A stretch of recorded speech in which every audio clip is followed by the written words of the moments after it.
ஆண்டவரும் உலக இரட்சகருமாகிய இயேசு கிறிஸ்துவின் இனிய நாமத்தில் யாவருக்கும் என் அன்பின் வாழ்த்துக்கள். ஆதலால் சகோதரரே, இயேசுவின் மூலமாய் உங்களுக்கு பாவ மன்னிப்பு உண்டாகும் என்று அறிவிக்கப்படுகிறது என்று அப்போஸ்தலர் 13:38 எடுத்துரைக்கிறது. நாம் யாருக்கு விரோதமாவது தவறு செய்துவிட்டால் நமக்கு அவரோடு இருக்கிற உறவில் விரிசல் ஏற்பட்டு அதை நாம் இழந்து விடாதபடிக்கு அல்லது இழந்த உறவை திரும்ப மீட்டு உறவை மேலும் வலுப்படுத்த அவரிடத்தில் மன்னிப்பு கோருகிறோம். அந்த உறவு மீட்கப்பட வேண்டும் என்பதற்காக அவர்களிடம் மன்னிப்பை நாடுகிறோம். மன்னிப்பு வழங்கப்படுவது அதை பெறுகின்ற மனிதன் தகுதியானவராக இருக்கிறார் என்பதற்காக அல்ல. மன்னிப்பை பெறுவதற்கு ஒருவருக்கும் தகுதி இல்லை. மன்னிப்பு என்பது ஒரு அன்பின் செயல், இரக்கம் மற்றும் கிருபையாகும். மன்னிப்பு என்பது தனக்கு விரோதமாக எந்த காரியம் செய்யப்பட்டு இருந்தாலும் அதை கணக்கில் கொள்ளாமல் அவருக்கு மன்னிப்பு வழங்க வேண்டும் என்கிற தீர்மானமாகும். நாம் எல்லாருக்கும் தேவனிடத்திலிருந்து மன்னிப்பு தேவையாயிருக்கிறது என்று வேதாகம் கூறுகிறது. நாம் எல்லாரும் பாவம் செய்திருக்கிறோம். ஒரு பாவமும் செய்யாமல் நன்மையே செய்யத்தக்க நீதிமான் பூமியில் இல்லை என்று பிரசங்கி 7:20 கூறுகிறது. நமக்கு பாவம் இல்லை என்போமானால் நம்மை நாமே வஞ்சிக்கிறவர்களாய் இருப்போம். சத்தியம் நமக்குள் இருக்காது என்று 1 யோவான் 1:8 கூறுகிறது. எல்லா பாவமும் முதன்மையான நிலையில் தேவனுக்கு விரோதமான செயலாகும். சங்கீதம் 51:4. இதன் விளைவாக நமக்கு தேவனுடைய மன்னிப்பு மாபெரும் அவசியமாயிற்று. நம்முடைய பாவங்கள் மன்னிக்கப்படாவிட்டால் நாம் நமது நித்தியம் முழுவதும் இந்த பாவங்களின் விளைவுகளை அனுபவிக்கிறவர்களாக இருப்போம். மத்தேயு 25:46, யோவான் 3:36. மன்னிப்பு நான் எப்படி பெற்றுக்கொள்வது? அதிர்ஷ்டவசமாக தேவன் அன்பானவர், இரக்கமுள்ளவர் மற்றும் மன்னிப்பதற்கு அதீத விருப்பம் உள்ளவருமாக இருக்கிறார். ஒருவரும் கெட்டு போகாமல் எல்லாரும் மனம் திரும்ப வேண்டும் என்று விரும்பி நம்மேல் நீடிய பொறுமை உள்ளவராயிருக்கிறார். 2 பேதுரு 3:9 நமக்கு சொல்லுகிறது. தேவன் நம்மை மன்னிக்க விருப்பம் உள்ளவராக இருக்கிறார். எனவே நாம் மன்னிப்புக்கான வழியை அவரே ஏற்படுத்தி இருக்கிறார். பாவத்துக்குரிய நியாயமான தண்டனை என்றால் அது மரணம் மட்டும்தான். ரோமர் 6:23 முதல் பகுதி பாவத்தின் சம்பளம் மரணம் என அறிவிக்கிறது. நம்முடைய பாவங்கள் நிமித்தமாக நாம் சம்பாதித்த சம்பாத்தியம் தான் நித்திய மரணம். தேவன் தமது பரிபூர்ண திட்டத்தின் பிரகாரம் மனிதரானார். அவரே இயேசு கிறிஸ்து. யோவான் 1:14.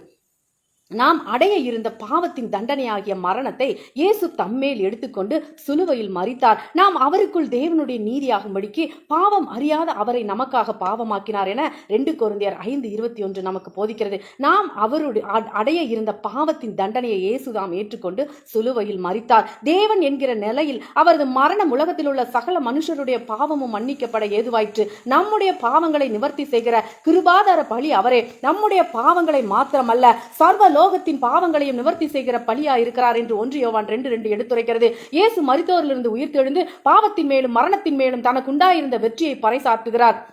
1 கொரிந்தியர் 15:1-28 தேவனுக்கே துதி உண்டாகட்டும். இயேசு கிறிஸ்துவனுடைய மரணம் மற்றும் உயிர்த்தெழுதல் மூலமாக ரோமர் 6:23 இரண்டாவது பாதி உண்மையாய் இருக்கிறது. தேவனுடைய கிருபை வரமோ நம்முடைய கர்த்தராகிய இயேசு கிறிஸ்துவினால் உண்டான நித்திய ஜீவன். உங்களுக்கு உங்கள் பாவங்கள் மன்னிக்கப்பட வேண்டுமா? நீங்கள் விட்டு வெளியே வர இல்லாத நிலையில் உங்கள் குற்ற உணர்ச்சி உங்களுக்கு பெரும் தொல்லையாக இருக்கிறதா? இயேசு கிறிஸ்துவில் விசுவாசம் வைத்து அவரை உங்கள் சொந்த இரட்சகராக ஏற்றுக்கொள்வீர்களானால் உங்கள் பாவங்கள் உங்களுக்கு மன்னிக்கப்படும். அவருடைய கிருபையின் ஐஸ்வர்யத்தின்படியே அவருடைய இரத்தத்தினாலே பாவ மன்னிப்பாகிய மீட்பு இவருக்குள் நமக்கு உண்டாயிருக்கிறது என்று எபேசியர் 1:7 கூறுகிறது. நமது பாவ கடனை எல்லாம் இயேசு நமக்காக கொடுத்து தீர்த்து விட்டார். ஆகவே நாம் மன்னிக்கப்படுவோம். நீங்கள் செய்ய வேண்டியதெல்லாம் தேவனிடம் இயேசுவின் மூலமாக உங்களை மன்னிக்கும்படி கேளுங்கள். இயேசு உங்கள் பாவங்களிலிருந்து உங்களை மன்னிப்பதற்காக சிலுவையில் மரித்தார் என விசுவாசியுங்கள். இந்த அற்புதமான செய்தியை யோவான் 3:16-17 தன்னகத்தை கொண்டுள்ளது. தேவன் தம்முடைய ஒரே பேரான குமாரனை விசுவாசிக்கிறவனோ அவன் கெட்டு போகாமல் நித்திய ஜீவனை அடையும்படிக்கு அவரை தந்தருளி இவ்வளவாய் உலகத்தில் அன்பு கூர்ந்தார். உலகத்தை ஆக்கினிக்குள்ளாக தீர்க்கும்படி தேவன் தம்முடைய குமாரனை உலகத்தில் அனுப்பாமல் அவராலே உலகம் ரட்சிக்கப்படுவதற்காகவே அவரை அனுப்பினார். மன்னிப்பு அது மெய்யாகவே எளிமையானதா? ஆமாம், அது அவ்வளவு எளிதானது. நீங்கள் உங்கள் கடின உழைப்பின் நிமித்தம் தேவனிடத்திலிருந்து மன்னிப்பை சம்பாதிக்க முடியாது. உங்கள் மன்னிப்புக்குரிய விலை கிரயத்தை உங்களால் தேவனிடத்தில் செலுத்த முடியாது.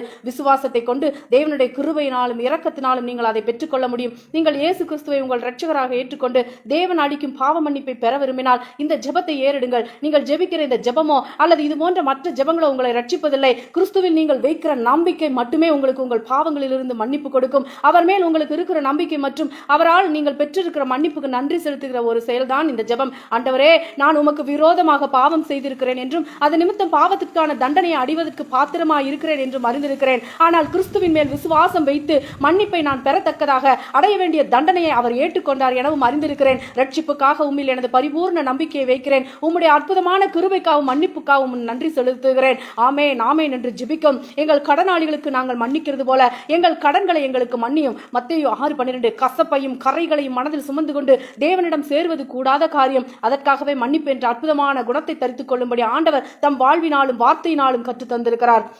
அவரை பின்பற்றும் நாம் இதை எவ்வளவாய் கடைபிடிக்கிறோம்? நமக்கு விரோதமாக குற்றம் செய்வோரை மன்னிப்பது மிகவும் முக்கியம். அதுபோல அவர்கள் செய்யும் குற்றங்களை அவர்களுக்கு உணர்த்தி அவர்களை திருத்துவது முக்கியம். நாம் விரோதிக்கிறவர்களை தூற்றி திரிவது பாவம். அதை தவிர்த்து அவரை நல்வழிப்படுத்துவது நல்லதல்லவா? இது கூடுமான காரியமா? ஒன்று, நமக்கு விரோதமாக யாராவது குற்றம் செய்திருந்தால் அவருக்கு உணர்த்தும்படி, அந்த தவறை உணர்த்தும்படி அவரை தனிமையில் அழைத்து நடந்த விஷயத்தை அவருக்கு உணர்த்த வேண்டும். மாறாக மற்றொரு மத்தியில் அவரை விசாரிப்பது நல்லல்ல. அவர் அதை ஏற்க மறுத்தால் ஆண்டவரிடம் ஒப்பு கொடுத்து இரண்டொருவரை அழைத்து சென்று அவருடன் பேச வேண்டும். ஆக ஆண்டவர் தமது போதனைகளின்படி நமக்கு கற்றுத் தந்துள்ளார். இதை நாம் கடைபிடிக்க முயல்வோம். நமது கடனாளிகளுக்கு நாங்கள் மன்னிக்கிறது போல எங்கள் கடன்களை மன்னியும் என்று ஜெபிக்கும்படி ஆண்டவர் கற்றுத் தந்திருக்கிறார். தேவனுடைய சமூகத்தில் நாம் ஜெபிக்க செல்லும் போது நமக்கு விரோதமாக குற்றம் செய்தோரை நாம் மன்னிக்க தயாராக இருக்கிறோமா?